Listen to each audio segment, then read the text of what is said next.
May the 17th, 1995, the survivor Helen Katz, Carol Weissman, as usual interviewer, LA, California, USA. It will be in English.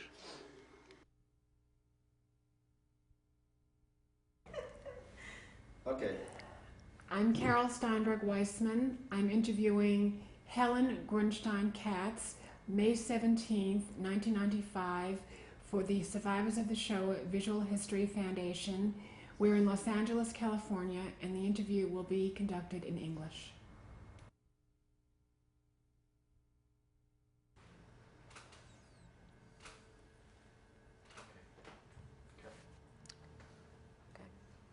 Good morning. Would you tell us your name, including your maiden name and your date of birth? My name is Helen Katz, born Grunstein, 24th of July, 1918. And where were you born, Helen? In Czechoslovakia, Chinadovo. Chinadovo. And what was your father's name? Bernard. And your mother's name? Esther. And what was your mother's maiden name? Grunfeld. Helen, you were one of 9 children, right? Would you tell us what you remember about growing up with your 8 siblings and your mother and father? It was hard because, you know, it was a big difference. I was born change of life to my parents, and they had grown almost 8-year-old grandchildren. So I really didn't have with who to communicate except with my sister's children, because mine were grown up, my sisters and brothers. But it was a beautiful home. Tell us about it. Naturally, it was Orthodox, my parents, and there were no good times and bad times like in every family, but we had a very nice childhood, each and every one, till they didn't hit us the Holocaust, which happened very painful because my 2 brothers were in labor camp already, and the other one were married in different cities. So they took me, because in the meantime I got married.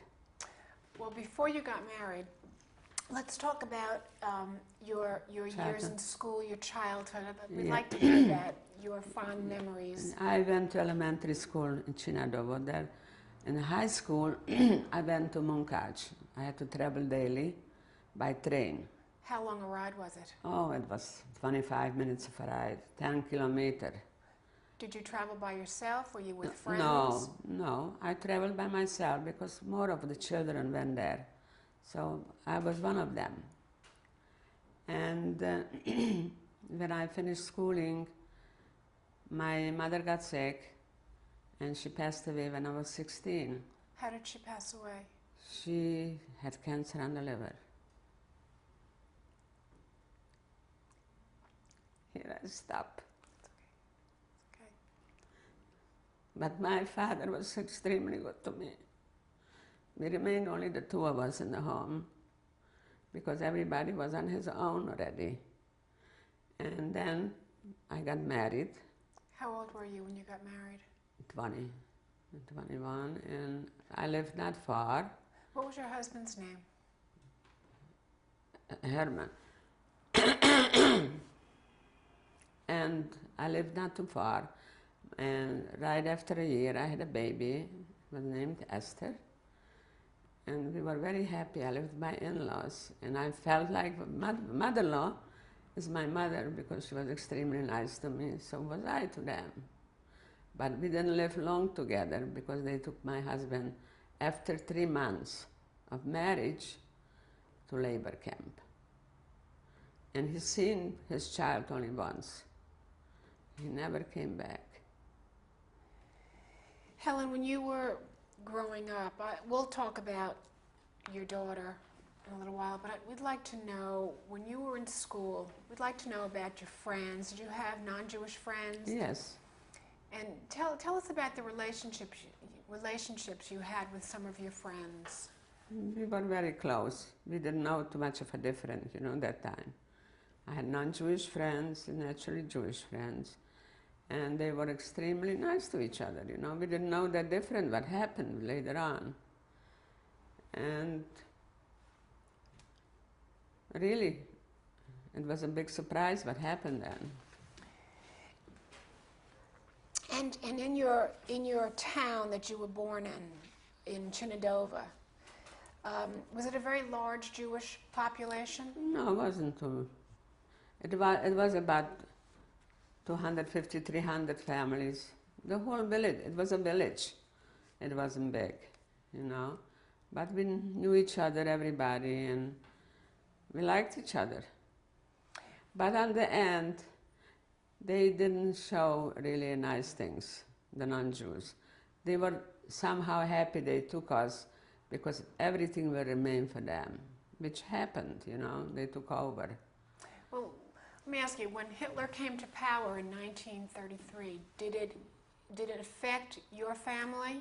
Sure, they took away businesses. And like we had a maid, you know, and she wasn't allowed to be a maid anymore in a Jewish home, and a lot of restrictions. So you saw changes immediately. Very much so. And your non-Jewish friends, is that when they started changing their attitude? Yeah, they changed tremendously. What were some of the things they did? Like I say, they wouldn't even, I mean, one that I was married to, we were only one Jewish family in that village, and they loved us very much.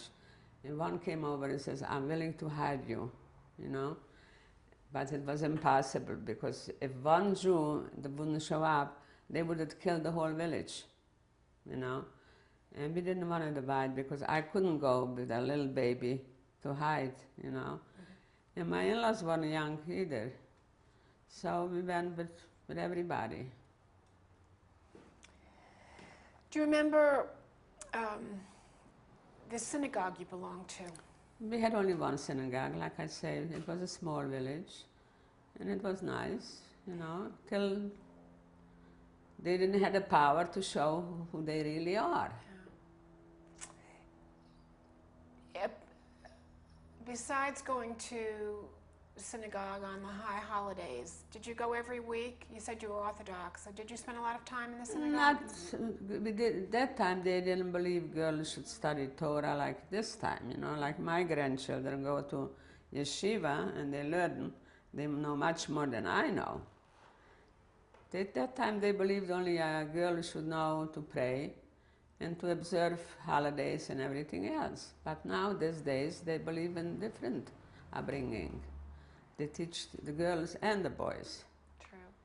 Did you belong to any clubs, organizations? Here? When you were a child, when you were a teenager? No, I didn't. I didn't belong. Do you remember family gatherings with your siblings and your nieces and nephews? Very much so. We used to gather always. Excuse me. It was such a nice thing to get together. The children and grandchildren, you know. It was a big family. Can you recall any specific birthday parties, holidays? Yeah, like everything else. And I was really the little one in the home, you know. And I didn't even grow too big. All my family was very tall. And I don't know why.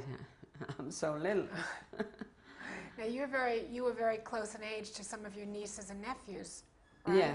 So I was younger, because my nieces were 7 years older and another niece is 5 years older, you know. And so they called me my little aunt, my little aunt. Did you socialize with them? Excuse me? Did you socialize? Were you friends with them? Very close friends. We were very close family. Never no fights, and which I really appreciate, you know, because a lot of families, they always had something to swear about it. Yeah. What business was your father in? I told you, he used to buy forests home, and then they divided the wood, you know, for certain purposes. And that was his profession. And later on, they didn't have a bakery in that village, so they established, so he had workers to work, and it was going very well also. Would you say you were a comfortable family economically? Very comfortable, yeah. You know, it was like a farm, everything you had. starting from bread, potatoes, and everything was growing by us, you know, in vineyards. So it was a lot of work involved, but we had everything. And in your village of Chenadova, what were most of the Jewish men involved in? What was their business? Oh, they had like tailors and shoemakers and I don't know really, something, all they had a little profession to work on.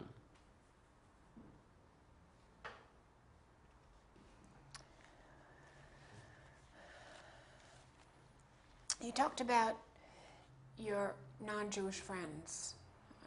Would you tell us more about some of your relationships, some of your friendships? Yeah, you know, in the beginning they said, oh, we're so sorry what's happening to you. And some of them said, they probably know what they're doing. It was very painful to know that they weren't truly good friends, you know. Now, you used to go to some of their homes and play at their homes? Yeah. And the parents were nice to me too. But then it turned out they were two-faced. They weren't truly like they meant it, like they said it. So you weren't welcome into their homes after 1933? I didn't even want to stay there, you know, because when I came back, and my niece, who I told you who is much older than me, says, don't go back, it'll be very painful. I says, no, I have to go and see it once, you know. And when we came back, a lot of them said, oh, more of them are coming back, they left. You know, they were so hurt to see when people came back. And when I came and I see my clothes wearing those people, you know, I right away recognized, but I wouldn't even mention them, who cares? Yeah. That time it was important for me, clothes, because I had much more different pains. Right. Than well, I'm sorry.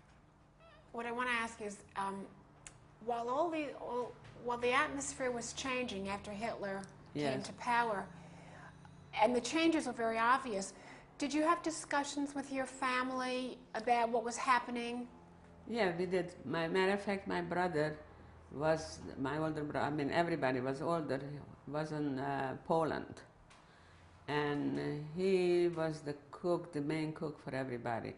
And who was everybody? When you mean the main? The rest of the labor camp. Oh, okay. So he had sort of a power, you know, and he came home one weekend. They let him, and he says, please go and hide someplace because it's coming a very bad thing. Because there in Poland, they did it already. They buried people almost alive. And seeing it, he couldn't bear it, you know. And he begged us to go, but we couldn't hide. It was too small of a place. They knew everybody personally, you know. Mm-hmm. They took him. It's not like Budapest and other cities. You couldn't hide because, you know, nobody knew exactly everybody. So that was happening. Did you ever think, or did you ever discuss with your father to leave, not just to hide in the village, but to get out of your village? It was too late. They didn't give any more visas or passports. They stopped it right away. They stopped it right away. There weren't any more way out. So you stayed in your village till when? Till 44, you know. 44, just a couple days after Pesach. Beginning of May, maybe. Okay, now you had, as I said, eight siblings. I didn't understand what did we have? I'm sorry, 8 brothers and sisters, 8 siblings. They were all married.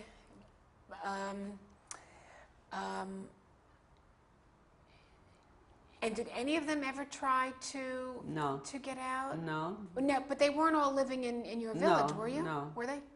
But like I say, it was very hard. The government stopped right away giving passports or visas to go someplace.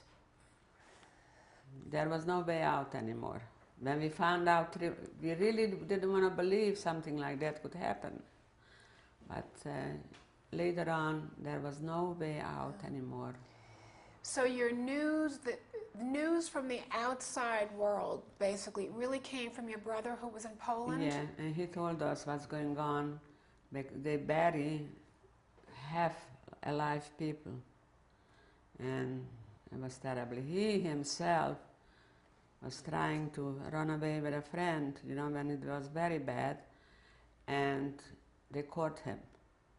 And he came to the court, you know, they brought him to court, and the judge was a friend of ours from our village, and he says, "Why did you do that? Go. I don't want to see you," you know. Was he a let him Jewish go. judge? A Jewish judge or a non-Jewish judge? No Jewish people had such a positions anymore. Yeah. Do you remember the judge's name? Wait, let me remember. You know, I became so bad with I don't remember. And that's how he was hiding, you know, because The judge helped him. yeah, helped him out. Otherwise, they right away hang him or what? Yeah. Now, was your father not allowed to work in the bakery business anymore? No, they took right away. When they came in power, they right away took away everything. How did you live? It was very hard. It was not too long of a time because they took us right away to gather in a brick factory, and where they shipped us to Auschwitz. How long? We had our own milk and cheeses and everything, you know. That far they didn't go yet. They just took the business. They didn't have a chance to do further things to go. What was the name of the ghetto you were in? Munkac. Munkac? Munkachewa, Munkac. Munkachevo. When you went to the ghetto, what did you take with you? I have a suitcase and nothing else. Nothing else. And you know, I said, nothing worse could happen anymore than this. And God showed me, and it was worse and worse and worse. What was worse? You'll ask me, right? I will ask you. They took us to Auschwitz and they took away my child. Then I went to labor camp, and they woke us up every morning, like in Auschwitz. The climate was very hot daytime, and nighttime was bitter cold, you know, dropped the temperature. They used to put us out to count us, you know, c'est l'appel they called us. 5 people to stand in a row and they should count us. We were such important people. God forbid nobody should be missing. And to stand sometime 4 and 5 hours in one place, people used to faint, and they didn't let to go in the bathroom, and it was something terrible. The other thing was to be there and sick and not to get no medication. So God showed me always that it was worse and worse and worse and worse, and I said, no more, I would say that. It cannot be worse. I want to hear more about that, but if you don't mind, I'd like to ask you some questions before you went to Auschwitz. It's important to know some of the incidents that happened in the ghetto and. The ghetto, Okay. You said you were in a ghetto in Munkac and you were in a factory? In a brick factory. And how many people were in this ghetto with you? Oh, About? thousands. We didn't have like a home, just under the sky, everybody. So who lived with you in your, did you live in a room? It wasn't a room, it was like stables or something, nothing, you know. Yeah, we lived there, and no bed or mattress or something, or water to wash. There were maybe 2-3 wells where you could clean yourself, or water. Was there any food? They gave us food once a day, I think, a soup or something, you know. They meaning the and Germans? in the beginning, excuse me? They meaning the Germans? The Germans. In the beginning, they allowed, to bring in some food from the Gentiles. Felt sorry for us, you know. And like I said, I lived in a village when I got married, and they were half German and half Russians. And the Germans were extremely nice to us. And they used to bring daily food for us, bread and everything, you know. And then they stopped that also. They didn't want to, we should get that help. Were you allowed inside and outside of the ghetto? No, No? no. So nobody, I mean, Nobody would even try to escape because they right away shoot. were there jobs inside the ghetto? No jobs, you know, maybe a couple people who knew how to cook, you know, they put them to work or clean or something, no jobs. They knew it's a temporary stay till they didn't get the trains to ship us. Were there people in charge, with the Jewish people, were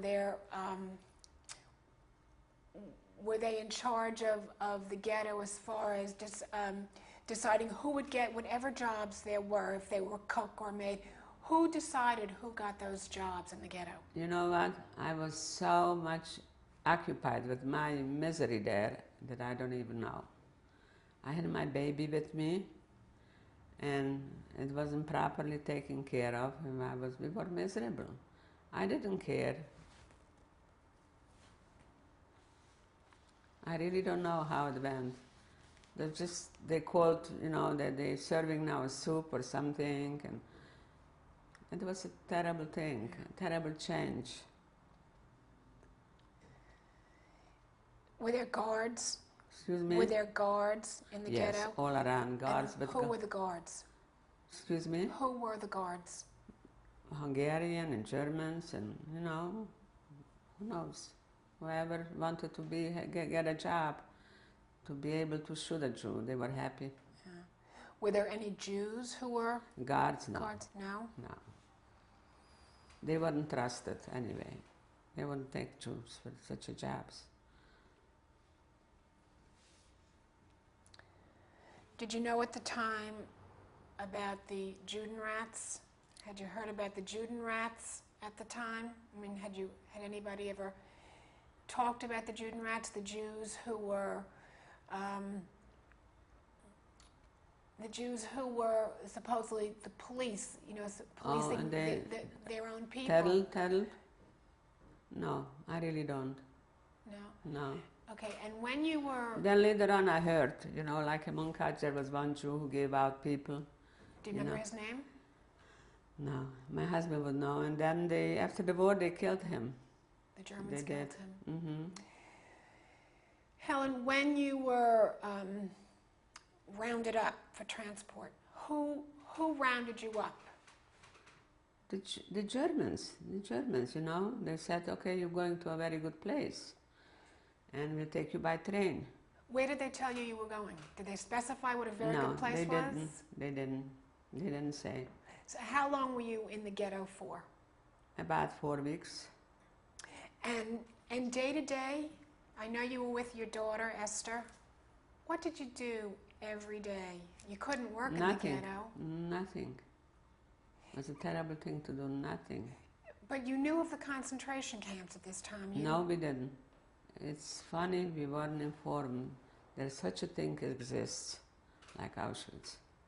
So you didn't get any news from the outside world in No, those 3-4 after that, weeks? stopped everything.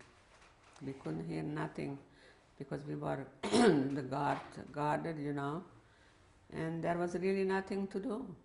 Just between us, we talked what could happen. I mean, it was such a foolish talk. We didn't have news from the out the world. Did you think all the insanity would stop soon? That it'll stop soon? Did you think it would stop? I mean, we hoped. If a person doesn't hope, cannot exist. That's the only thing that kept us alive, the hope. As a matter of fact, when I was twice sick on typhoid fever, I made up my mind I have to live through and show the Germans they're not going to kill me. And whoever didn't fight didn't make it. do you remember when you got on the train? The day you got on the train? Yes, I remember. What day was it? Very sad. They pushed in like herrings, one on top of the other. There wasn't room to move even, not to lay down. Do you remember about how many people were on the train with you? Like I say, the train was so full, like herring. You could stand up only on top of the other. Did you have any And one- food with you? Could you take anything with you on the train? We didn't have nothing to take. Maybe a piece of bread was very hard. Did you take your suitcase with your No. clothes? Nothing? Nothing. The Germans didn't let you take Nothing. anything? They knew we wouldn't need it. But they told you that you were going someplace. Yeah, we're going for a better place. So we hoped maybe it'll be true. And the train was terrible. It was a horrible experience. Without a bathroom, one bucket was there, and people got sick, laying. Some people even died already in the train. And they let know the conductor, so they stopped and threw him out, just like, a piece of egg. How many days were you on the train? About 4 days. Did you stop? Like I Ever? say, only in emergency, if somebody died or some empty maybe a bucket of urine or something. And when you stopped, did you ever see any local people, any Germans or... No, we didn't see nothing. So It there was was- always out, Yeah.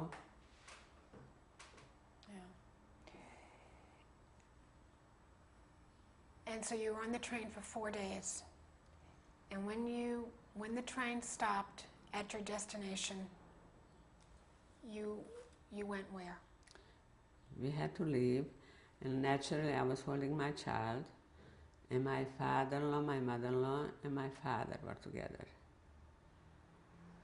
And one man said to me, "Don't take your child with you because the children have better places. Please let go the child with your parents." And I said, "No, Who said this to you? Somebody on the train? no." Out the train, there were a lot of Polish men who knew already what's happening, They had these jobs to empty the trains. And one came over and talked to me in Jewish. He says, "Let the child go with your parents because the child will have a better place to go." He wanted to save me. I didn't know that time. And I held on to her and I says, "No, wherever I'll go, she'll go." And they started, as we walked, and they started to sort people. The older one in one place, the younger one, on the other side. And as I was holding on to my child with my in-laws and with my father, the German came over. He says, "You're too young. You have to work yet." And he put me on the right side, And who took Esther, your daughter? My in-laws and my father. And I started to cry, and I heard my child cry, and I was holding my hand. And since then, I always hear her cry for me. And you had no idea where Esther was We going? didn't know.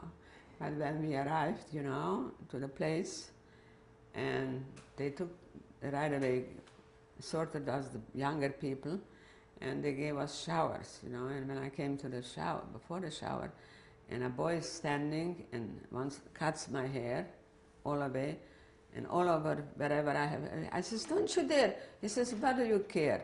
I don't care. I do it millions daily, And they remove the hair from all over because they want to protect from the lice. And I couldn't, I forgot to mention, my older sister was with me, What was her name? Rivka, and she had a little boy, and they took her away too. Took away the little boy. Okay. I forgot. It's the end of the first tape.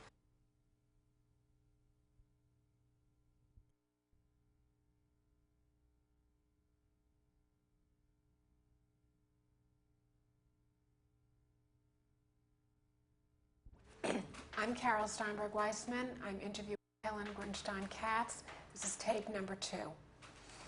Helen, you were saying you were with your sister. Yeah, I forgot to mention, when we arrived to the ghetto already, my sister lived with us from Ushhorod. Where is Because- that? Another Where's city. And they took away her husband, so my father insisted she should come home with her little boy and stay with us. So that's how she came to the brick factory with us already, to the ghetto, and we left together. And as we were standing, we arrived to Auschwitz. they also wanted her to stay on the right side to go and work yet, and took away her little boy, which Helen- he was about 8, 9 years old.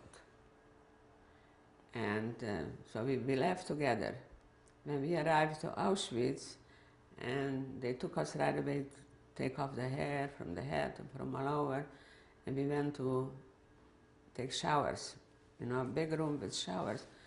And a lot of people said, they wouldn't give you showers, they'll give you gas. That's how they took away the people.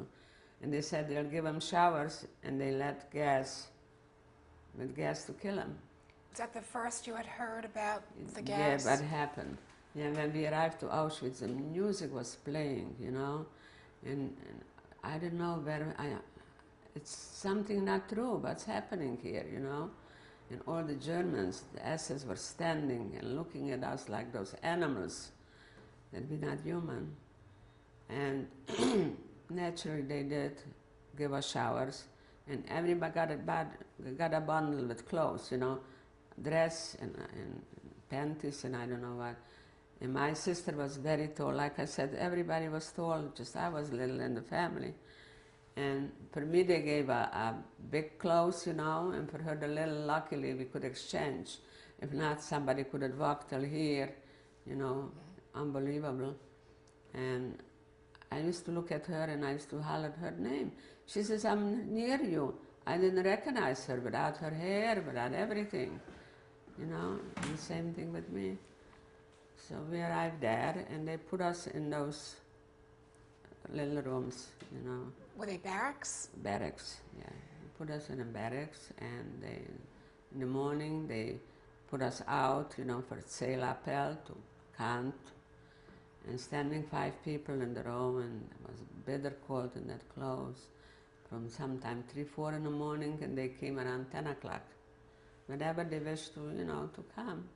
Then we went in and they gave us black coffee.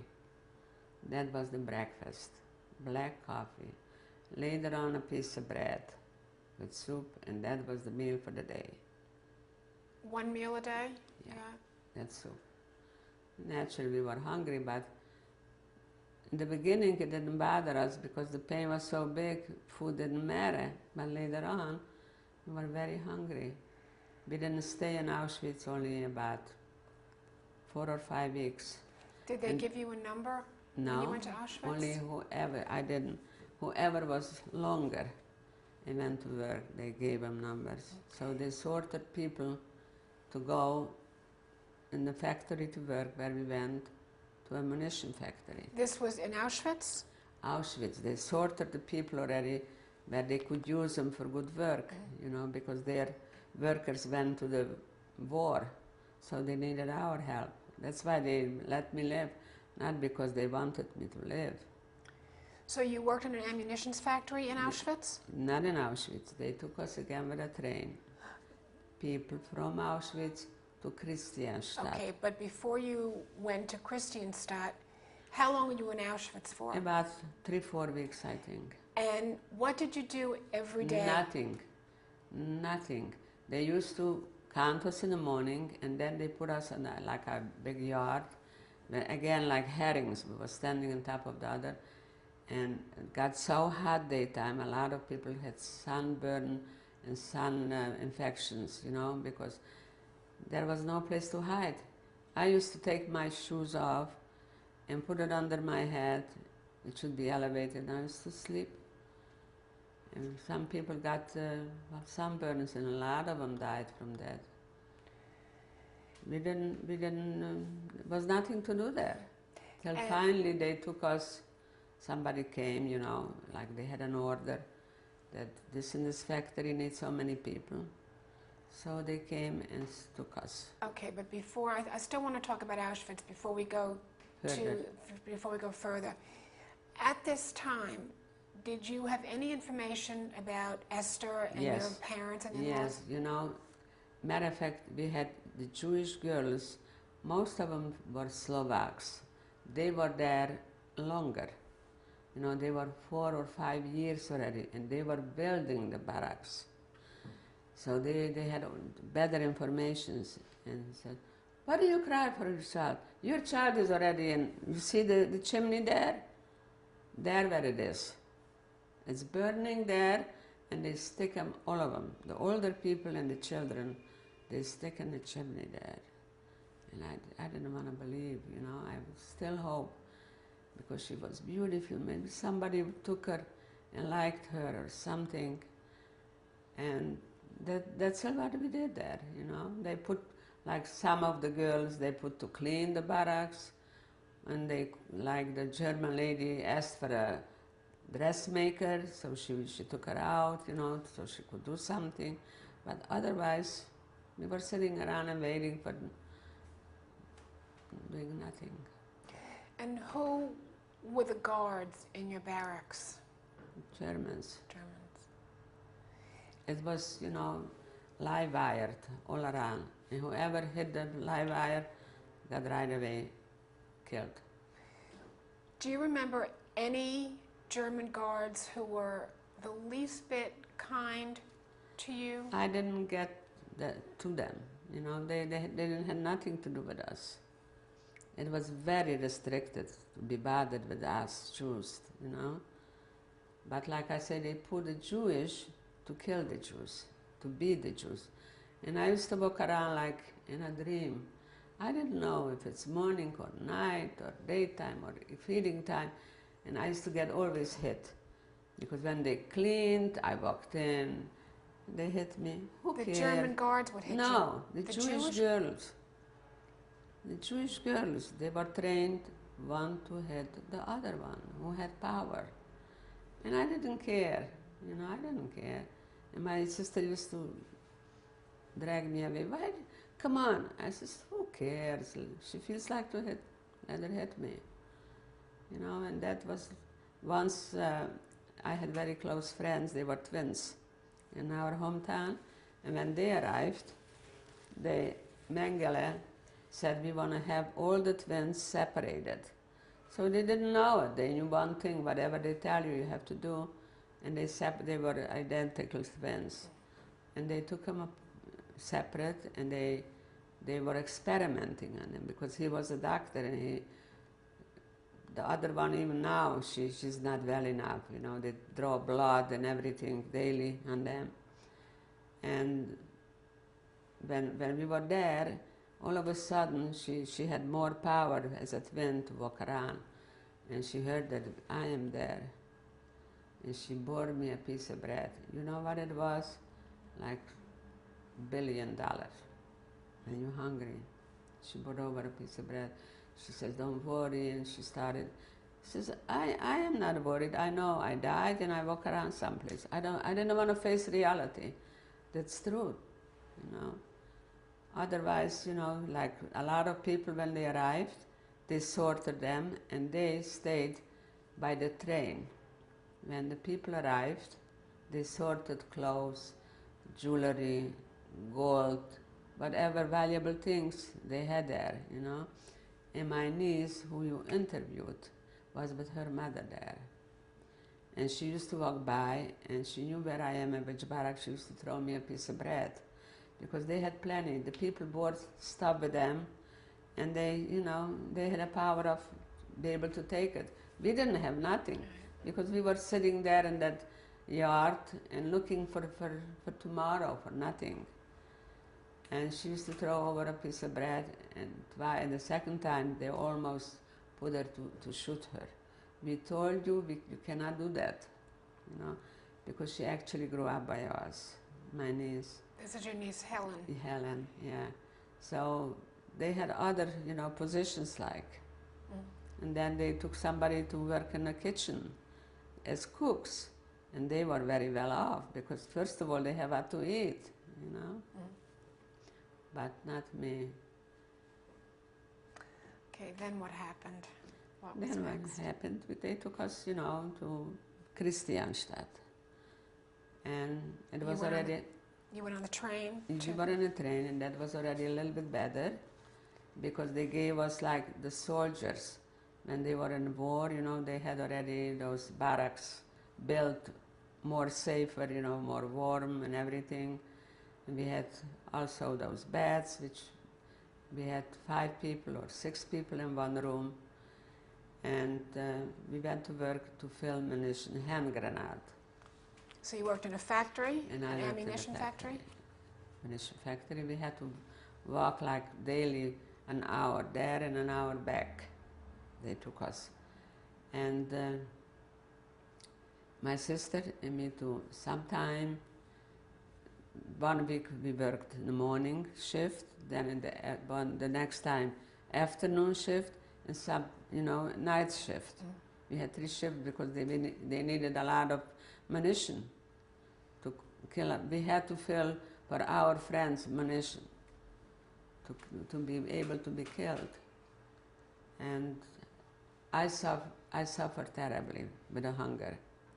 And my sister couldn't get up in the morning, like 5 o'clock in the morning, to wake up and to count us again. And I said, I wish I wouldn't be able to eat like it was home when they had to beg me to eat. And I couldn't take the hunger. And one day, we walking home from the factory, and I felt I'm sick. I'm getting sick. I couldn't eat my bread, and I felt I have fever. But I was lucky. There was a Czechoslovakian doctor, and we had only hospital was like a room, and only if your feet got a little, damaged or something, minor things. Bigger things, right away they shipped you away to Auschwitz and they killed you. So I said to my sister, take the bread because I can take it. She says, I wouldn't be able to swallow your piece of bread if you don't eat it. So I gave it to strangers. And one day I had high fever already. I was hallucinating already. And my sister ran for her. And she came and she started to examine me, and she says, I said, I have typhoid fever, don't I? And she says, how did you know? I says, I know. And she was hiding from me. She put me in the hospital where they, only minor things happened.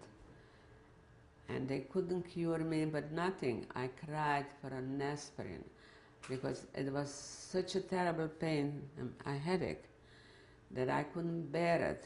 I used to cry, please do something for me, for my fever. The only thing they did, they used to take piece of X, make it wet, and put on my body. But it was such a big shock on the hot body, just like you burn yourself. Your body is normal, and you put on boiling water, it's pain. If you put on the hot body a cold rag, it was such a shock. So her assistant was supposed to be a doctor. She was helping her. The 2 of them worked there. And they were Czechoslovakian, and she liked me very much. She put my hand, I shouldn't be able to scream because they shouldn't hear, and to bring down a little bit of fever for me. I was very sick, about 4 weeks in the hospital. Between life and death. One day I heard her say, I feel sorry for Helen, but she'll probably die. She wouldn't be able to make it. And in my sleep I said, I will make it. I will make it. I was fighting because I said, I want to come back and see my daughter and my family. And it was a terrible thing.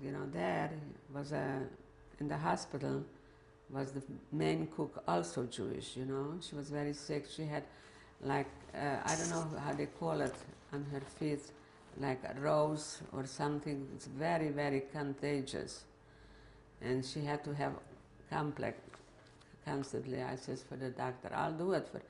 She said, don't you dare go close to her because your resistance is so low, that you will get it.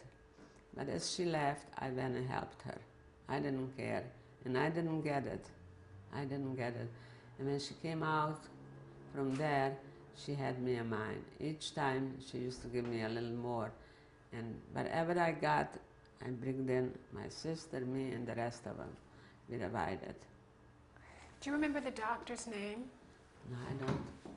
It was a terrible incident with her, because then after we were there, we at least had facilities to wash ourselves. There was a big shower place, we used to run in the morning and shower and wash, and wash the clothes, one dress, And the worst thing was, it was raining. We had to take our blanket and we covered ourselves and used to go to work, and it got through and through bad, and we came home and we weren't able to cover ourselves. I used to see back home, they used to cover the horses, units to go as steam. That's how it was, It was terrible. And there were Germans, in the factory. Some of them were nice. They felt sorry for us. They felt sorry for us because sometimes he used to bring something, He seen me work there and he pushed a little piece of bread or something. That we work so hard and we are hungry. We are hungry. Helen, so you stayed in the hospital for 4 weeks, Yeah. and then you got out and you went to work again every day. You walked to the factory, right? Yeah, we had to go back Right. to work. When you would walk to the factory, did you see local town people? No, we didn't, because it was so out, from the town. Probably those munition factories, they built it was out of town, not in the middle. So people didn't even see us. But later on, when we evacuated from there, because the Germans didn't want we should be liberated. The war went on, and one side were the Germans, and one side the English, and one side American, They were fighting and we were in the middle. So they made us walk 6 weeks in the snow through the Sudeten, It was high, it was terrible. Snows, we didn't have where to sleep. They used to chase us in big stables, and all the machineries in the night. The morning, they dragged out only dead people. They went into the machinery to sharp things. We didn't see nothing. So this was after you left Christianstadt. How long were you in Christianstadt total? About 8 months. And then you were taken on this march? Yeah, and then one morning they said we have to go to a different place, and they don't have trains. Whenever trains will be available, they take us, and we were walking.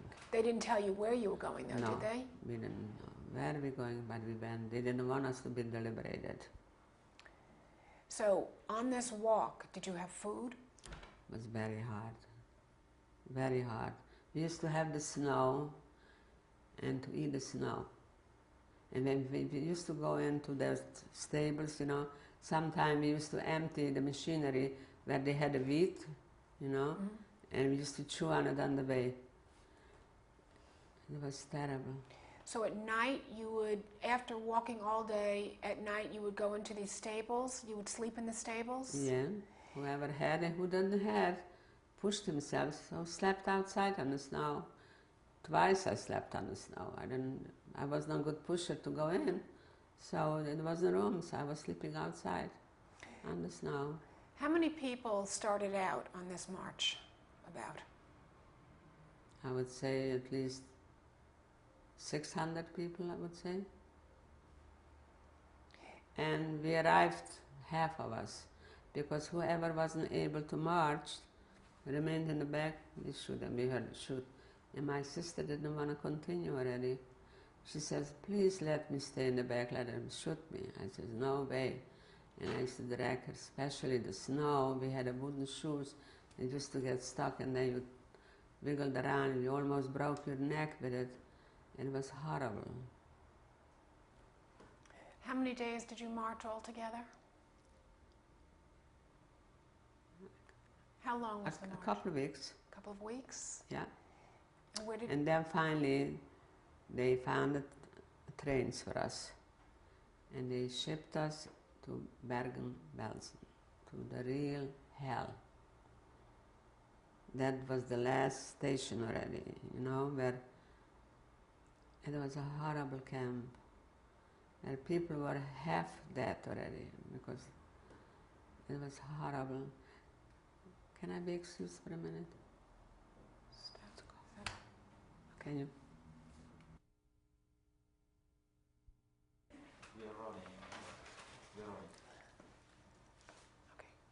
Where do I start?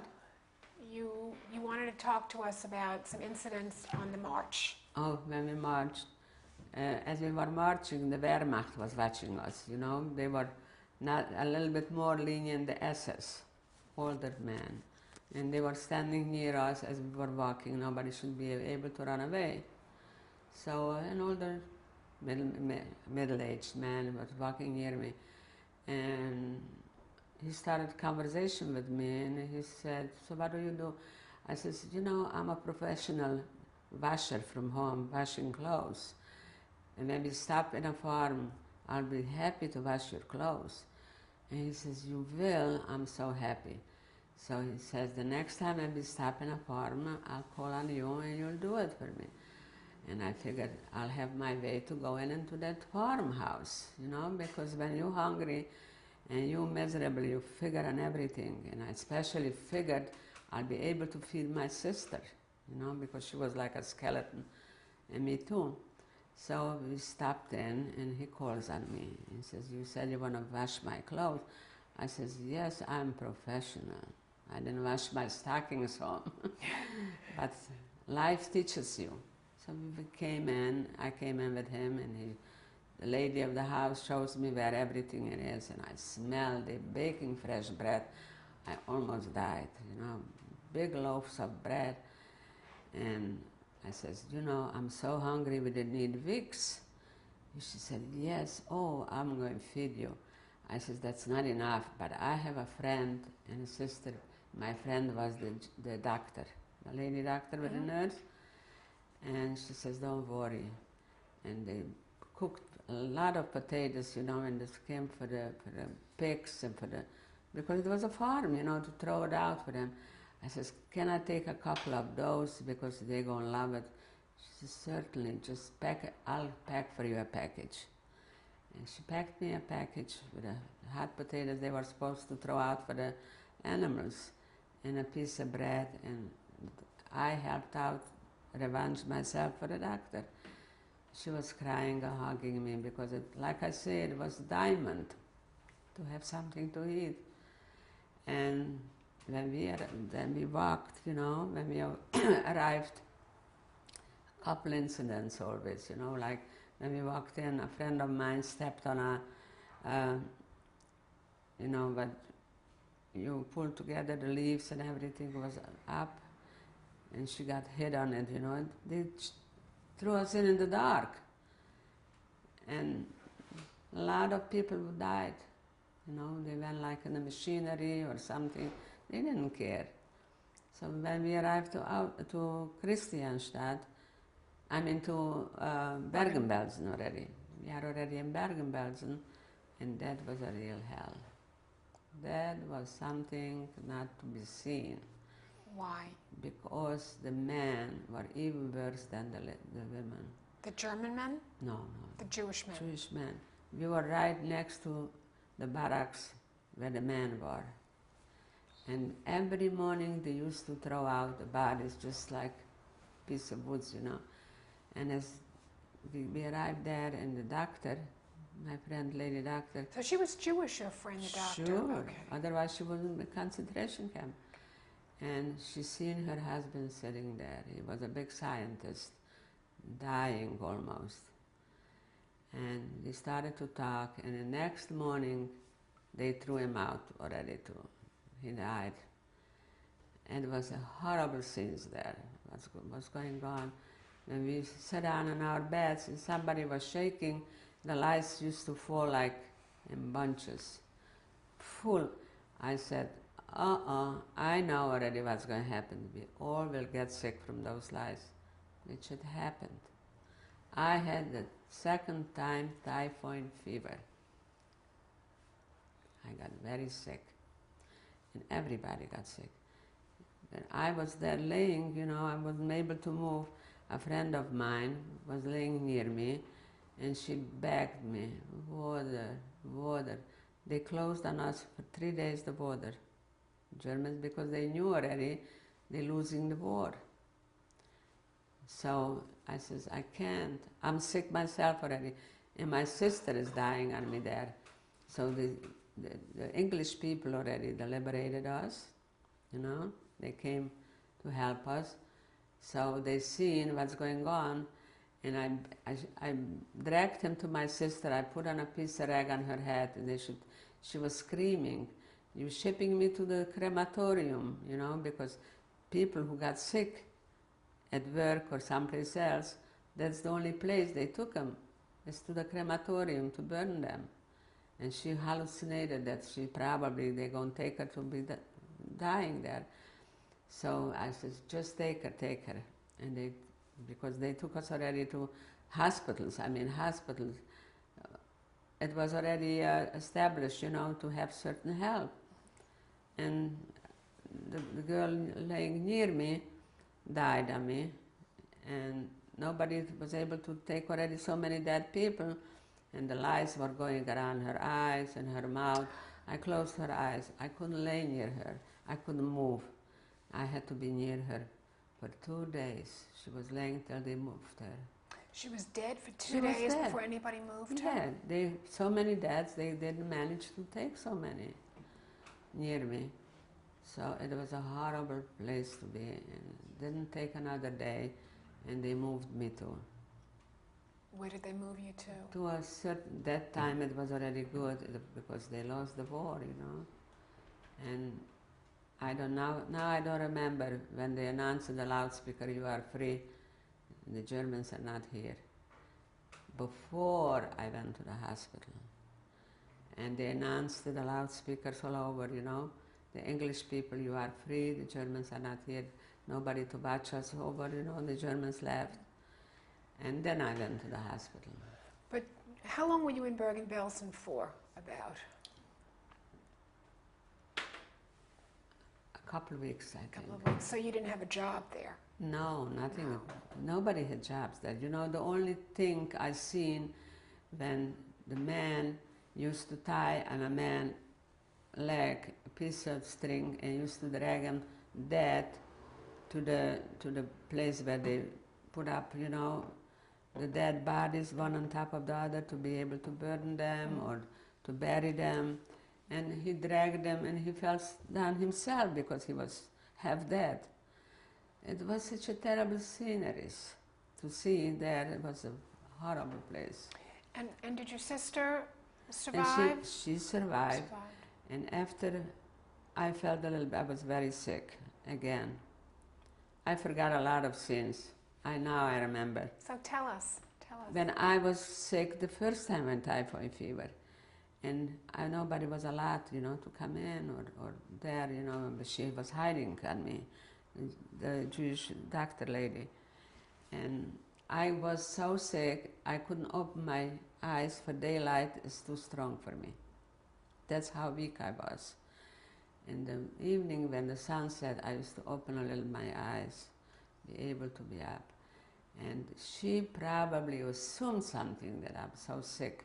The German lady, she came to the window and I heard only, "Was macht die schwere Kranke?" she said. "What's doing the very sick girl?"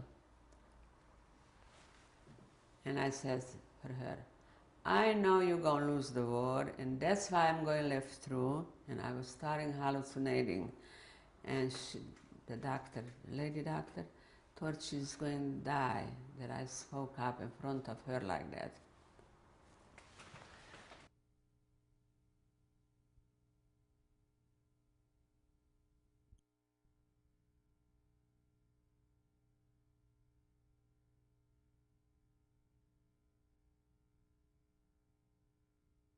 Weissman, I'm interviewing Helen Katz. This is tape number 3. Okay. Where do I start? Where you just left off. You just left Christianstadt. off. With the German dog, the German lady said to the Czechoslovakian doctor, "What's going on with this girl?" That was in Christianstadt. Yes. And she came to the window and she said, "She's a little bit better." I said, "I will be better because I want to be better. I want to live through the war, and I know you're going to lose the war. From hallucination I was talking. And she was sure somehow that they're going to ship me to Auschwitz, to crematorium. But she walked away. She walked away. And used to come, you know, bigger people, you know, doctors and everything, to check on the little hospital. And I was so weak, I couldn't even walk. Can you imagine? Without an aspirin even, without a painkiller, I had to fight through such a sickness. So she dressed me a little bit when she knew some people will come and check on the, and she dressed me, she put me on the chair, and when you sit dummies, you know, you put them up, I fell, I couldn't even sit. I was so weak and sick, but she wanted to save me. And she was standing behind me. When they came, they should go through, not see me. I used to help them for the rest of them there, till I was there. You know, there was a little Polish girl. She must have been maybe 14, 15 years old. She was beautiful and smart and everything. And she was dying probably of TB, because malnutrition they didn't have. And she says, I want to live to see my father. Her father was a writer. I says, don't worry, you live through the, have faith, fight, you know. But she didn't. She died in my hands there. She died in my hands. I just couldn't believe it, that she died on me. And that's how I'm leaving out a lot of things, because I can't remember going step by step. So from there, I felt better, you know. I fought it through, and I went back to work, not for long, because they had to take us, because the Germans didn't want, we should get liberated, you know. So we were walking.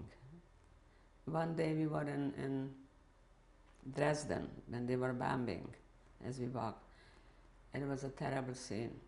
The whole night, it was like daylight, you know. They were bombing the city, and people were dying around us, you know. And I said, everybody lay down, because it was such a pressure. Who was higher used to throw us up and die, you know. And we continued till we arrived at Bergen-Belsen. Not really, about for a half a day they took us with a train. We couldn't reach already by walking, so they found a train and they took us to Bergen-Belsen. It was a very bad camp already. That was the finish already. So now I don't remember when they announced that you are free. Yeah, I was very sick and not in the hospital yet. Before you got to Bergen-Belsen, had you heard about that camp? No, never. I never heard of Auschwitz. I never heard of none of them. Did you talk amongst yourselves while you were in the camp? We did constantly. We did constantly. And we tried to encourage one another. Fight, because we have to live through. Did you ever think you have to live through to tell the world what was going on? That's what I said. I thought for myself, I will. I don't want to die. And I was really close to that. The first time, and they couldn't believe it, you know, that I had such power to fight for it. Because like I say, I didn't get no help whatsoever, medication. But the second time around, when I had typhoid fever, you know, when I wasn't so happy even, because I was so sick when they announced in the loudspeakers, you know. And when they came, the English people, to start to clean up the dead and everything, they all had to wear masks because the air was terrible, full with dirt and lice and everything. And when they took me already, first I let my sister go because I knew she's very sick, and they took her away, and then they took me. Where did they take her? To certain little hospitals, but they had the Germans for themselves, for the army, you know. I know only that when I came in, they stripped me from my clothes and started to wash. And I said, oh, I'm not going to have lice. I couldn't believe it. I used to sit and watch how they walk around on me. Big, big white lice I never seen in my life. And I said, at least they're not going to eat me and bite me. And I don't know what they used, but really, I think EDT or something like that. And German nurses had to help me. They brought in German nurses to help us, to clean us and to put us to bed. But I was again very, very sick. I don't know what they gave me. I think I got already medication already, something. And I was sick. For a day or 2 days I didn't have clothes, just naked. Till they got some clothes for me for the night to sleep in a blanket. How long were you in the hospital for? About 3 weeks. And the first thing was to look for my sister, where she is, you know, a lot of barracks. And the doctor said to me, don't you dare and walk down, because I was like that, you know, a devil. I couldn't bear not to know where she is. I couldn't go to an office where to find out. Nothing was established yet. So I was going to, when I got up the first time, I was holding on to the wall. And that's how step by step I walked there. And when I came there, she couldn't believe it. She started to scream and cry at me. And I said, you said that I want to ship you, they should burn you. You know, where I shipped you to a hospital to help you. Otherwise you wouldn't survive. Because I seen, soon they got sick. Next day they were dead. It was very easy. So that's how it went. Helen, all the years you were in the camp and you were suffering, did you ever think, you grew up Orthodox, did you think, is there a God? Why is this happening? Yes, I was very bitter about it. Why is he doing that? We didn't do nothing wrong. We were good people. We were good Jews. We were, you know, good human beings. Why is it coming to us? We were very bitter. And in the camps, in the barracks, there were girls from other countries. Yes. Did you get along with the girls from other countries? Very much so. Very much so. Did any of these other girls, did any of them have babies that they talked about? If they had left behind them? Yes. Some of them, yes. Were there other languages spoken? Yeah. Yeah, we were from all over the world. There were French, Belgians, all kind of people, Polish, Hungarian. And as far as the guards, you said that some of the Jewish girls were very nasty, they hit you. But who were the guards in the barracks, in your barracks? Occasionally, a German used to walk around, but they made sure they trained those girls to be like real guards, you know. And they had a little bit of bigger position, like they maybe got one piece of bread more or something like that. So they very happily did it. So you were afraid of these girls. You were afraid for very your life. much so, but I wasn't afraid because to me life was so, you know, I didn't care. Like I told you, I said I died. I didn't want to face reality that's happening to me here. Now, what happened to your husband? He was taken 3 months after Esther was born? Yeah.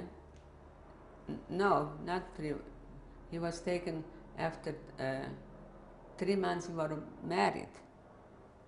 Right. And he seen already his child once. And he was taken to a labor camp? To a labor camp, yeah. Where was the camp? Which camp? He had several of them, but then I found some people, a couple only, they were together with him, and he was a heavy smoker. And he used to give away his portion of bread for 1 cigarette. And, you know, it was such a small, little nothing, and he gave it away, so he couldn't survive. Now he died. So you knew, you were told when he had died? Yeah, people came back, and, you know, we used to get together, and they told us that he didn't survive, he died. Right.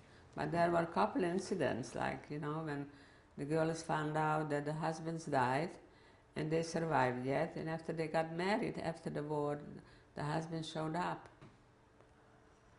It happened, those things too, you know. They were like fighting between life and death, and they made it.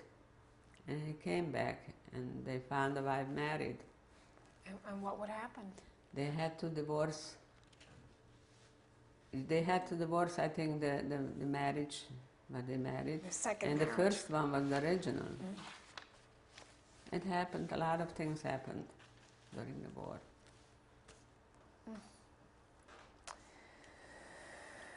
Oh. So what happened now after you were in the hospital in Bergen-Belsen? You went to the hospital from Bergen-Belsen. Your sister Survived. survived. You survived. What happened next? We were there in quarantine, you know, because they kept us. See, a lot of people, the English people were very nice about it, because the people were so skinny and so undernourished. You know, I maybe weighed 80 pounds. And my sister was a tall girl, and she was very, very skinny. And if they started to eat, they died, because the stomach wasn't used to it. You had to do it gradually.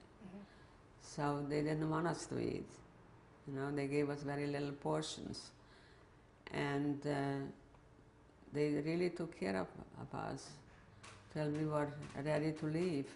And it took months to be in quarantine to get back the strength. And naturally I want to go back home to see my homeland. And I met my niece in Prague, and she said, "Don't you dare and go." I was there. "You will be very bad, very sick after, but you go and see there." I said, "No way, I have to go back." And I came back there. Wait, let me ask you one question. Who liberated you? Excuse me? Who liberated you? The English people. The English people. Okay. Okay. And when we came back, you know, they let us free, whoever want to go where. And we were waiting for trains. It was very scared, those trains, because, you know, it was still after the war. And a lot of people pushed themselves in, and they stand on top of the trains, and they used to get killed, to go very fast home. And it took us a long time to go home, because they used the trains, and then the, how you call, what the train is pushed by?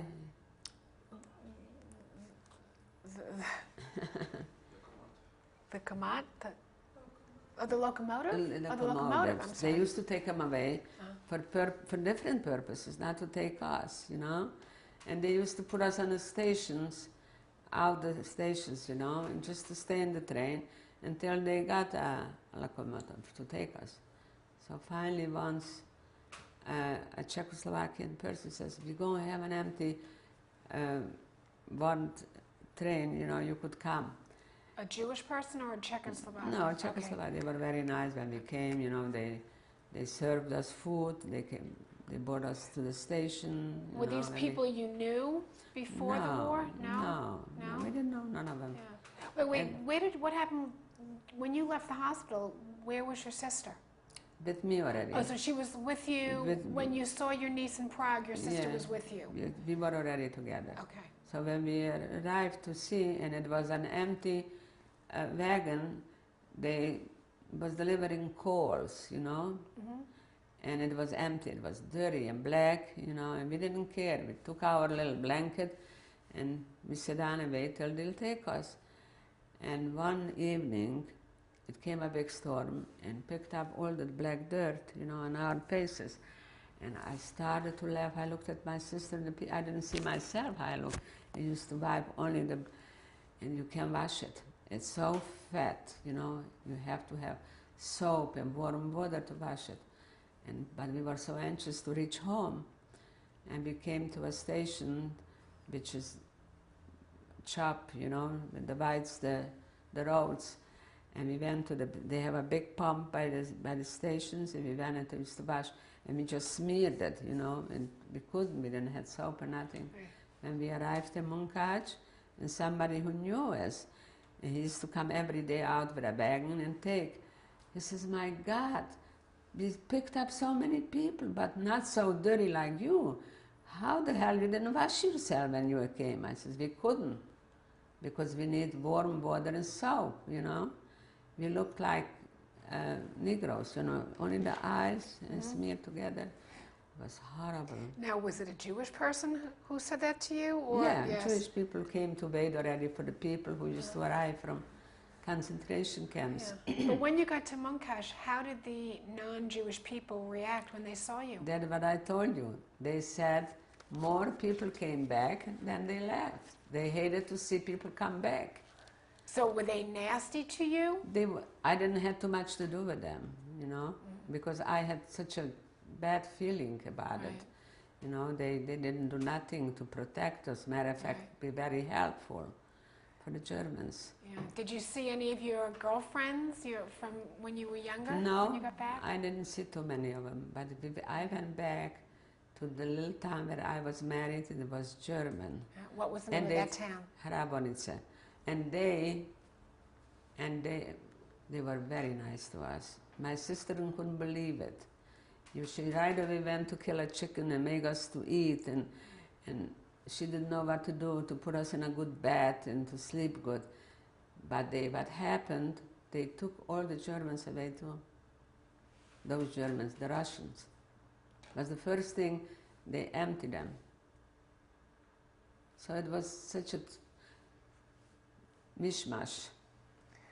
Yeah, because very often I'll hear that when a survivor went back to their town, the non-Jews would say, "What happened to you?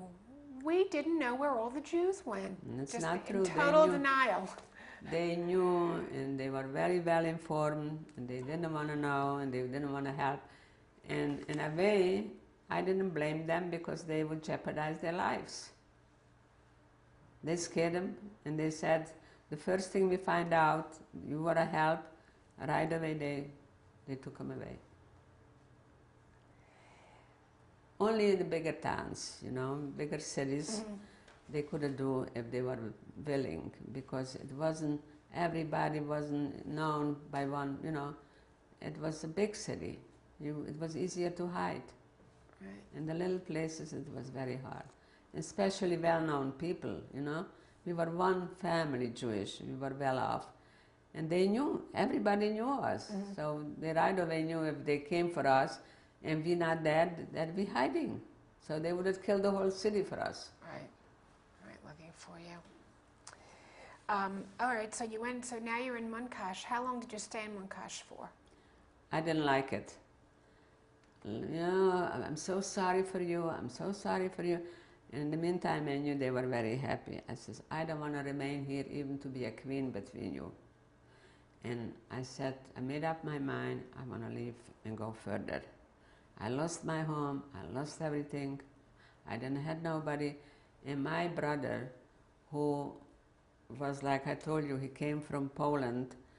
He was the chef, the cook there. And he told us we should try to run, because in Poland, the earth is moving from live people and the earth. It was a terrible thing for him. And he, when they deliberated, you know, he was not civilian, he had soldier clothes. So when he came to Budapest and the war went on, and they took him away, the Russians, because they didn't believe him, you know, and they didn't believe, period. What was your brother's name? Which brother was this? Moshe, okay. So they took him away to Russia. And he was there for a year, in Arkhangelsk, where it's never night, only daytime. And he had a hard time to come back, because if he said he is from Carpathen and the Russians take it over, so they said, you know, you have to stay with us, we are Russians too. And then he came to the point that he's going to say he's Czechoslovakian, because they lost already. Czechoslovakia was already again Russia. It changed around. So he arrived one day to Trebišov. They had there a big camp, you know, the people. And I had a call, a telephone call. I have a friend, a doctor, who was finishing in Brno his college. And he called me, person to person, one Sunday afternoon. He says, your brother is here, and somebody has to go down there to do because they wouldn't let him out because he's Russian again and he's claiming he's Czechoslovakian. So I left work and it took me 2 days to travel, to go there and to find out what I could do. And I found three Jewish girls who were working very hard to save the people. So I went to them, I said, you have to be a help to me. So they called up, Košice was the biggest city then, and they came out from the Jewish agency with a Red Cross bus, you know, Red Cross, and how do I get him out? So I came to see my brother. I couldn't believe I see him. It was a terrible feeling, you know, all broken up, and he went through so much. He had torn clothes, you know, they didn't even change the clothes what he has. And I didn't know how to tell their, you know, the people, the higher-ups who I'm looking for. I said I had a boyfriend. His name is so-and-so. I don't know if he changed or not changed, because I didn't know. I had to be very, very shrewd for that. They should let him out. And I want to have a visit with him. So they called him, and he came, you know, with his shoes in his hands. And that picture, I'll never forget. He says, oh, so where is my father? Where is everybody? I said, I don't know. Didn't I tell you to hide when I came? I said, it was easy to be said and hard to be done. Right. We couldn't hide already. It was too late. And he says, but you have to let me out from here, because I said I'm Czechoslovakian and I don't have no papers whatsoever. So I went the next day and I started to make up with a guard, and he was a gypsy. And he liked me very much. He says, will you come to dance with me tonight? I said, certainly I will come to dance, but you have to let out this guy. How will I let him?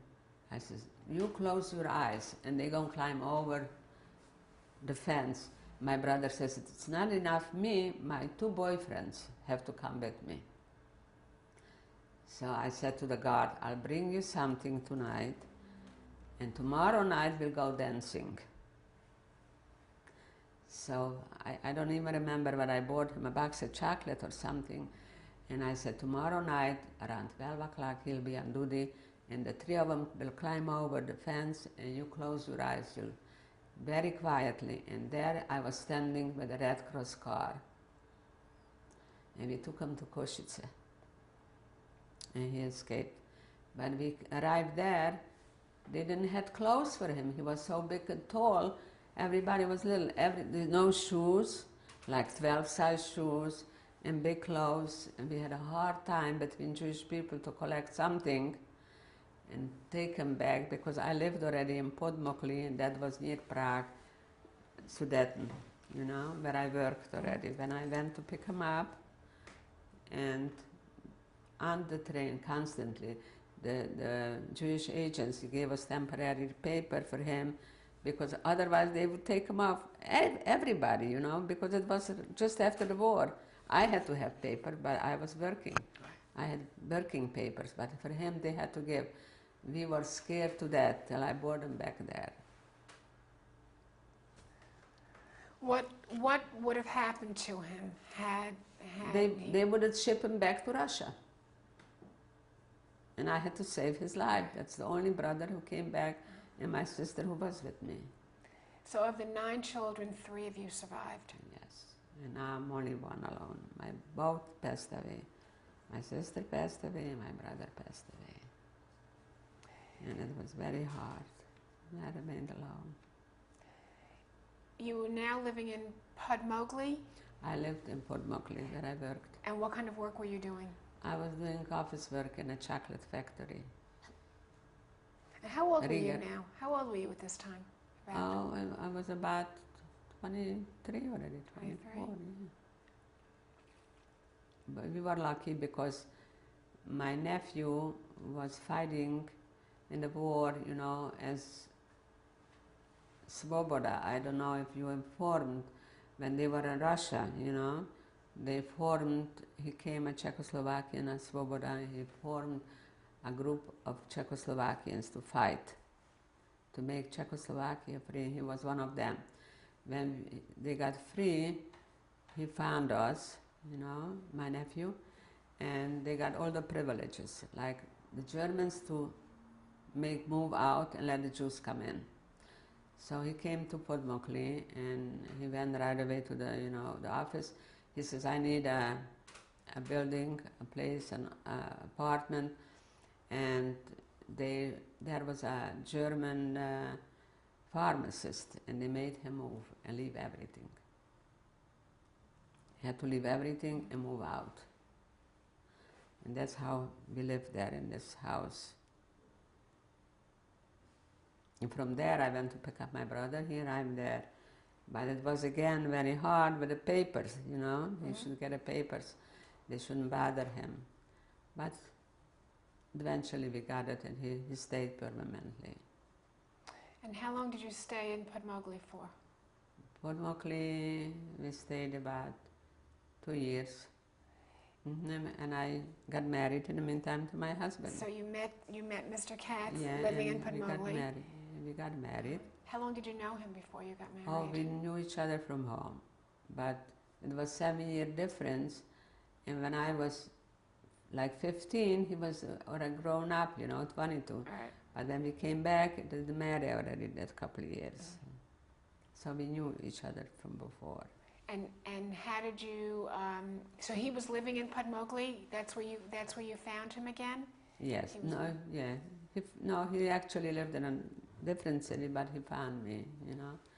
And for me, I got papers to America through my first husband, because we started to correspond because a niece came back from first marriage, and we were very close because we were a close family, like I told you. And I started to write for her sake. They should take her out because she's a young girl. And a lot of them started to mix marriages, you know, like, which I didn't want her to get into a non-Jewish boy. So I wanted, they should take over my job, and she should live with them in America, in New York. So they said, it's not enough, you'll take her out, we want you out too. Because we were very well informed that you were very nice to my, you know, to the in-laws. And that's why they sent me the papers, and my husband got the papers from his sister. So we didn't want to mix already, you know, because we were scared already. It started to be bad there too, you know, and in Czechoslovakia. Not Jewish, but, you know, politics. Right. So we didn't change papers. So he came through his name, and I came through my name, America. And when did you come to America? In 1948. And what year did you get married? We got married just before, and then we got married here legally, you know, because I didn't want to change papers. Everybody advised me, don't start out because you'll have problems. Helen, when you think back to everything you went through, why do you think you survived? Why I survived? Why did you survive? I had a willpower. I wanted to show, I wanted to talk and tell people what happened to me. They should be strong when it's important. That's why sometimes, you know, life doesn't go smooth for my children either. And I always tell them, you have to have strength when it's needed. You have to fight for life. It doesn't come easy. For everybody in a different way. How do you deal with your pain, with your demons It's at night? hard. It's hard. But I have to comfort myself and say, you live through, you have to be content, you have to accept things as they come. Okay, I'm not.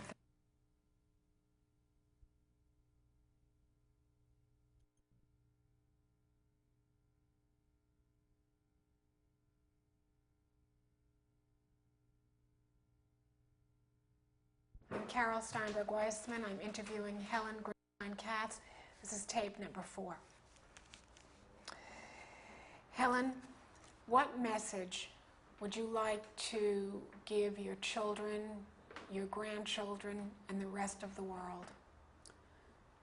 That when life hits us very hard, we have to be strong and to look out for a better future and for a brighter one. Because if we give in, it's just too sad. We don't make it. We have to make it. All of us. And we Jews especially, because we were persecuted so many times, and we have to try to be strong.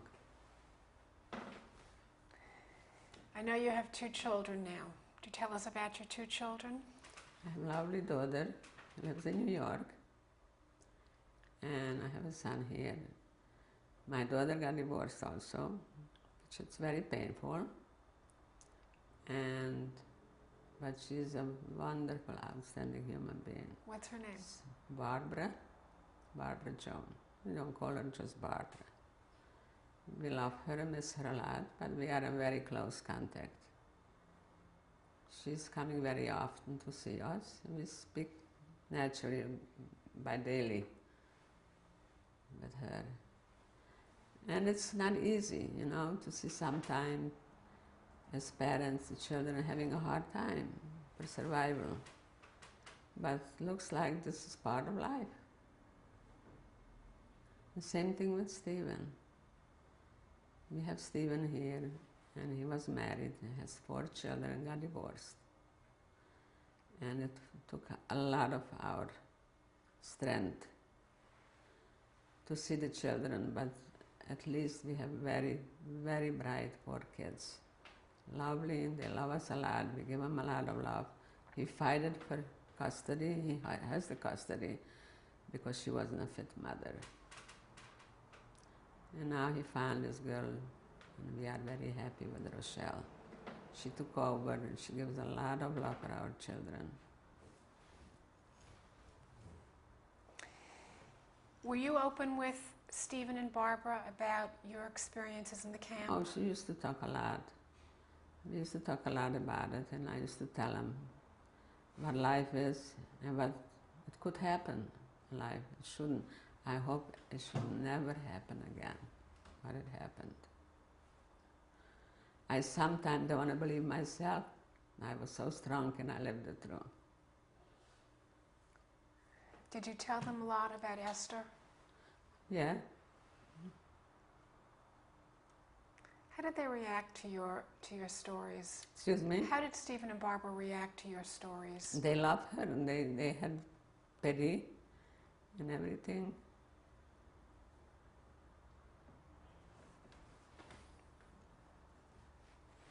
Helen, in closing, is there anything else you would like to share with us that perhaps you've never talked about that you would like to tell us?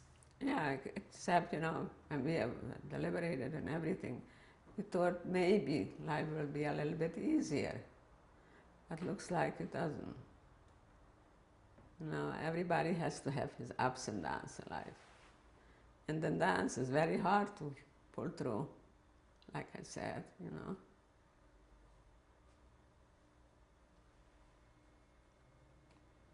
Thank you.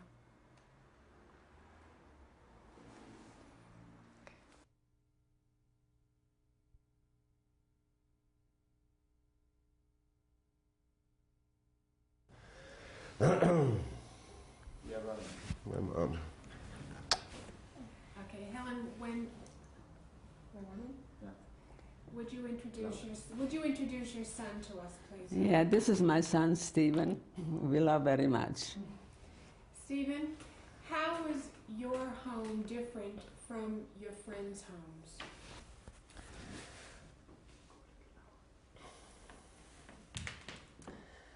People have often asked me that question in growing up, and I used to wonder, because in the question there's an assumption that there was a difference. And I could never tell a difference. I had a lot of friends, I went to Jewish school, so I hung around out with mostly Jewish children, but only a few of them were survivor families.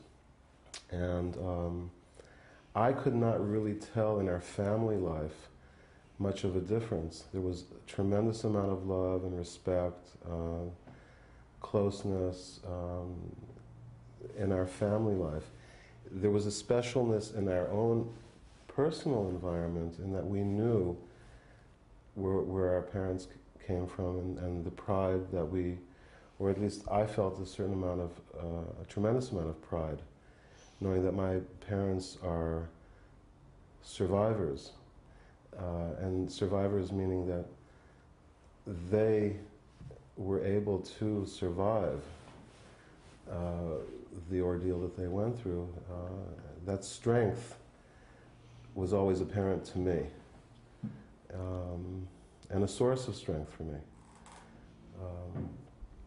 But in terms of answering your question, I couldn't really see a difference. I had a basketball court in my backyard. My mother and father were always there for us. Yes, they worked very hard. And I remember as a child, I didn't see much of my father. He was working double and triple shifts. But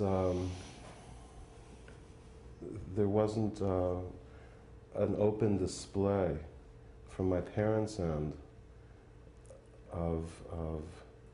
in other words, what I'm trying to say is, we had to beg our parents to tell us stories.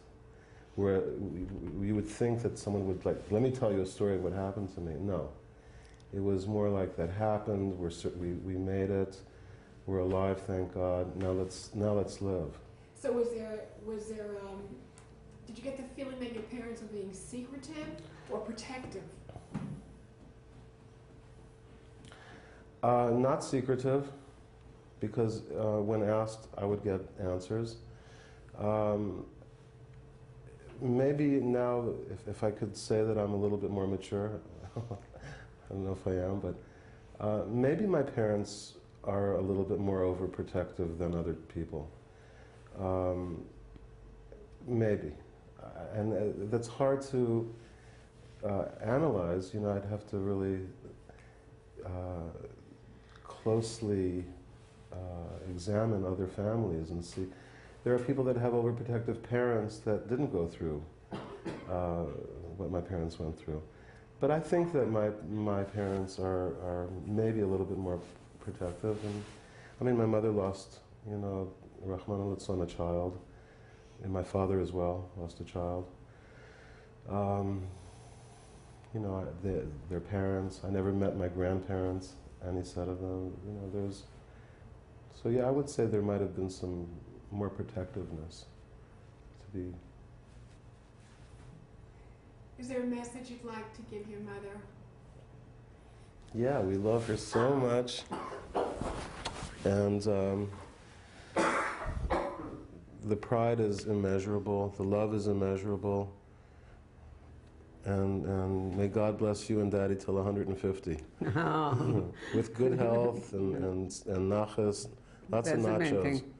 That's the main thing.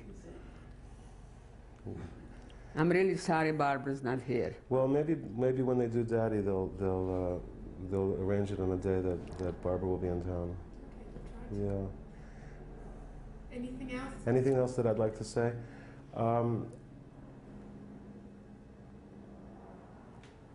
I would have loved to have met my family. My parents, my mother had a huge family. I'm family oriented.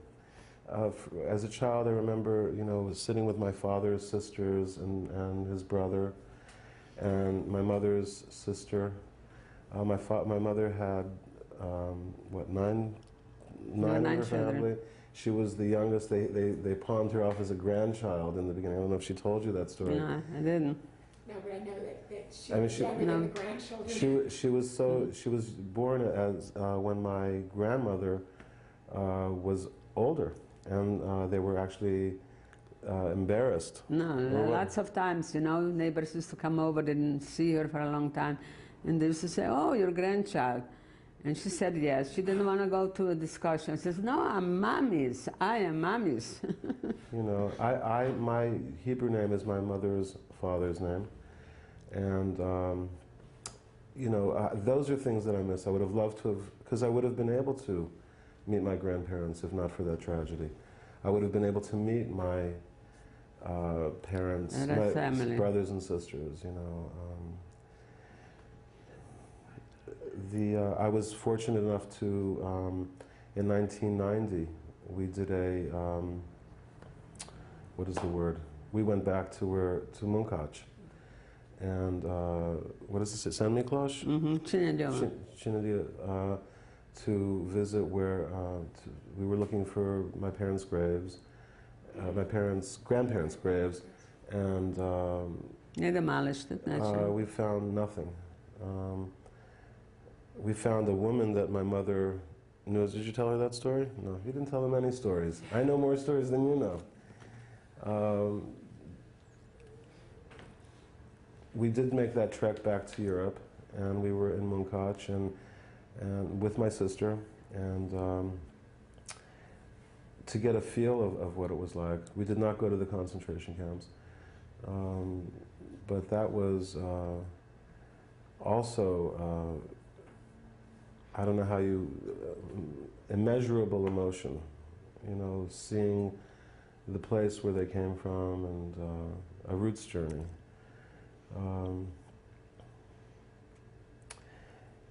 It's important for children to know where they come from.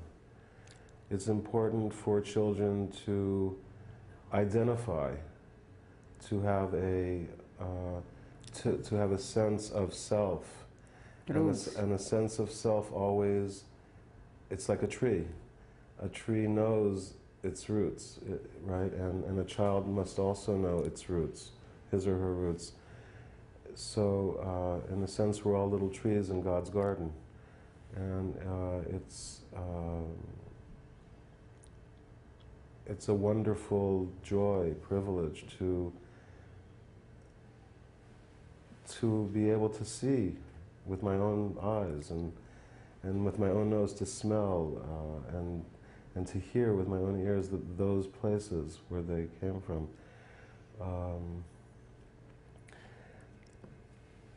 There are times in my life that I used to think, you know, I grew up in the 60s, as most of us did, right? I'm 41 right now. And I used to always wonder, maybe I was a reincarnation of children in those days, you know, who knows, you know. But I have a tremendous sense of knowing of what went on there. I was always interested in it, wanting to see pictures, and again, it's probably the child wanting to know the roots, you know. Anyway, we love them, and we bless them, and they bless us, and we thank you for taking the time and energy and everything that you're putting into this to let the world know that that this happened and that it should never happen again. Amen. Thank you. Thank you very much for being here. Thank you. Thank you.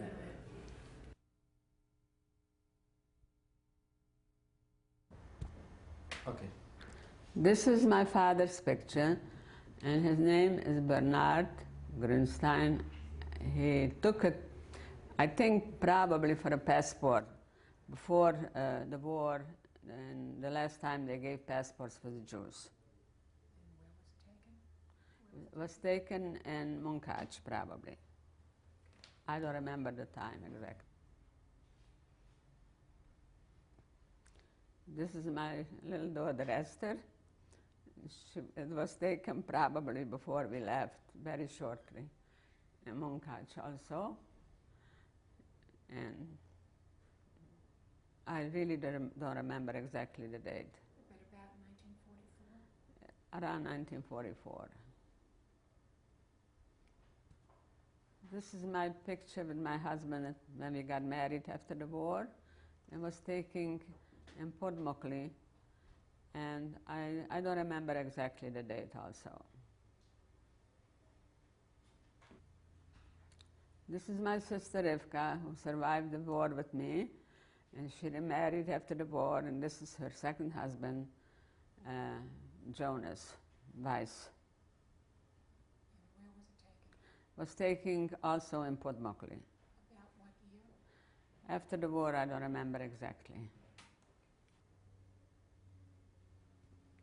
This is my brother Moshe, who survived the war, came back and got married after the war, and it was made, I think, in Prague.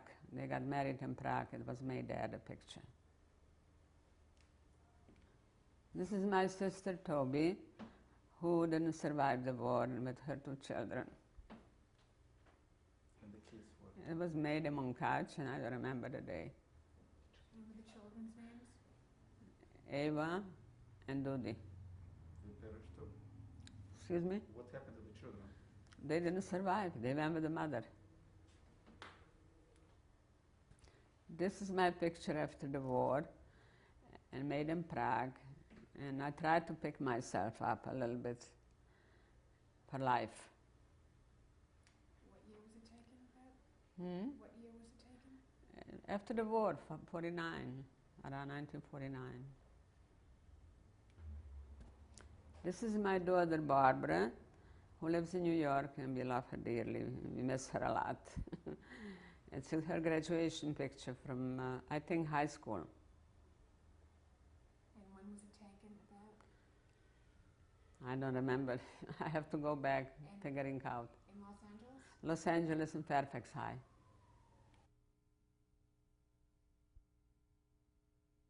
Okay. These are grandchildren, Rina, Rivka, Sarah, Moshe, Shmuel, and Daniela. It was made not even a year ago. Where was it taken? It was taken in Desert Hot Springs. We have there a little home.